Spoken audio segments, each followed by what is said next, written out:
दोस्तों, किसी स्त्री का संग ना करना ब्रह्मचर्य है, ऐसी मिथ्या भावना हमारे अंदर होती है। ब्रह्मचर्य का अर्थ यह नहीं है कि किसी भी स्त्री का संग नहीं करना, किंतु उसका अर्थ वास्तव में कुछ और ही निकलता है। सही मायने में ब्रह्मचर्य किसे कहते हैं, आज हम उसी विषय में बात करेंगे। थोड़े साल पहले मैं एक नया स्वामीनारायण का मंदिर देखने के लिए गया था।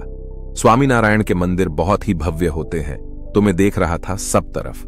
फिर घूमते हुए पीछे की तरफ आया और पाया कि वहां पर कुछ कमरे बने थे और वहीं पर एक बोर्ड लिखा था, संत निवास, और उसके नीचे ही एक लाइन लिखी गई थी, स्त्रियों का आना वर्जित है।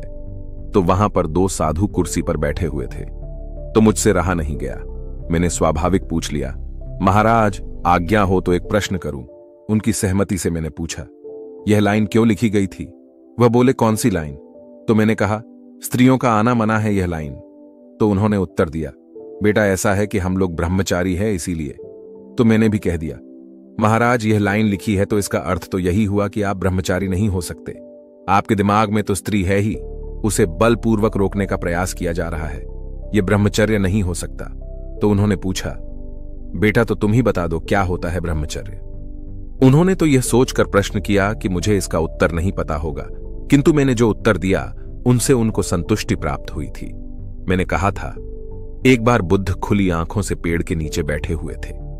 तभी कुछ गांव वाले किसी वेश्या को भगा रहे थे, किंतु जहां पर बुद्ध बैठे थे वहां पर दो रास्ते पड़ते थे।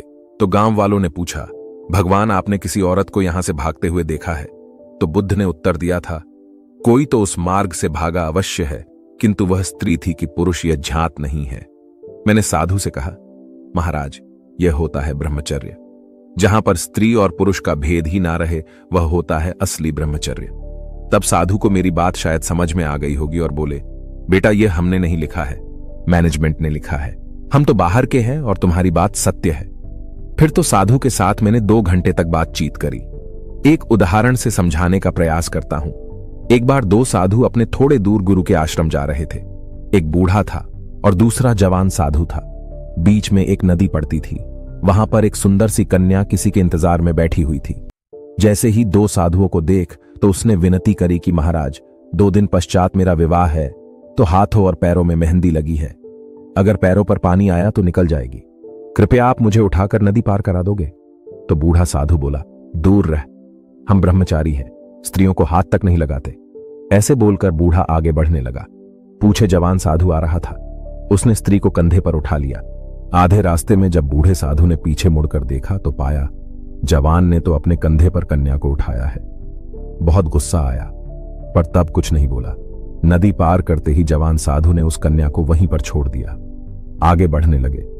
दूर गए तब बूढ़े ने जवान से कहा, आज तुम्हारी शिकायत करूंगा गुरु से। तुमने ब्रह्मचर्य तोड़ा है। ब्रह्मचारी होने के बावजूद तूने एक कन्या को उठाया। तब जवान साधु बोला, कौन कन्या? बूढ़े ने बताया कि नदी में तुमने उस कन्या को कंधे पर उठाया था वह। तब जवान साधु ने उत्तर दिया था, महाराज मैं तो उसे कब का नदी पार कराकर छोड़ाया, लगता है आप अभी तक कंधे पर उठाए हुए हो। अब बताओ किसका ब्रह्मचर्य सही है? ब्रह्मचर्य का अर्थ होता है जो हर वक्त ब्रह्म में लीन हो, जिनके मन में कोई विकार ना हो, वासना ना हो। वह इंसान स्त्री की तरफ तो देखे किंतु मनोभाव सहज हो, कोई विकार ना हो। वह स्त्री को छुए तो भी कोई मनोविकार ना हो। इसको कहते हैं ब्रह्मचारी, अन्यथा उसका कोई अर्थ नहीं। झूठे ब्रह्मचर्य का कोई भी अर्थ नहीं रखता है। ब्रह्मचर्य तभी सार्थक माना जा सकता है जब वह अनायास और बिना किसी प्रयत्न से हो। इतना ही परिभाषित कर सकते हैं कि विकारों का अभाव, वासनाओं का अभाव ही ब्रह्मचर्य को फलित करता है। राजा जनक हर प्रकार से हर विकारों से मुक्त थे, उन्हें ब्रह्मचारी कह सकते हैं। जितने भी गृहस्थ मुनि या ऋषि हुए हैं वह सभी प्रकार से विकार एवं वासना रहित थे, तो उन्हें ब्रह्मचारी कह सकते हैं। ब्रह्मचर्य को हमने गलत ही समझा है। स्त्री का संग न करना ब्रह्मचर्य नहीं होता, किंतु स्त्री के संग होते हुए भी विकार और वासना उद्भव ना हो उसे ब्रह्मचारी कहते हैं। जब मुनि दुर्वासा यमुना तट पर आए थे तो सभी उन्हें भोजन कराने उनके पास गए, किंतु मुनि की एक ही शर्त थी, वह यह कि वह उनके हाथ से भोजन करेंगे जो पूर्णतः ब्रह्मचारी हो। तब ऐसा कोई गांव में नहीं था, किंतु जब कृष्ण भोजन लेकर गए तो उन्होंने ग्रहण कर लिया। तब सब गांव वाले हंसने लगे। तब मुनि ने ही बताया था कि जिनके मन में विकार ना हो वह होता ब्रह्मचारी। कृष्ण की अनगिनत रानियां थीं, किंतु उनके मन में कोई विकटता वासना नहीं थी। तो कृष्ण को ब्रह्मचारी कह सकते हैं।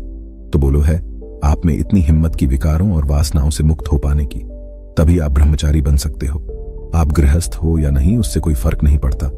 तो दोस्तों, कैसी लगी यह वीडियो आपको? कमेंट सेक्शन में जरूर बताना, और अच्छी लगी हो तो इस चैनल को सब्सक्राइब जरूर कर देना। मिलते हैं अगली किसी फिटनेस वीडियो में। तब तक के लिए अपना ख्याल रखें। जय हिंद।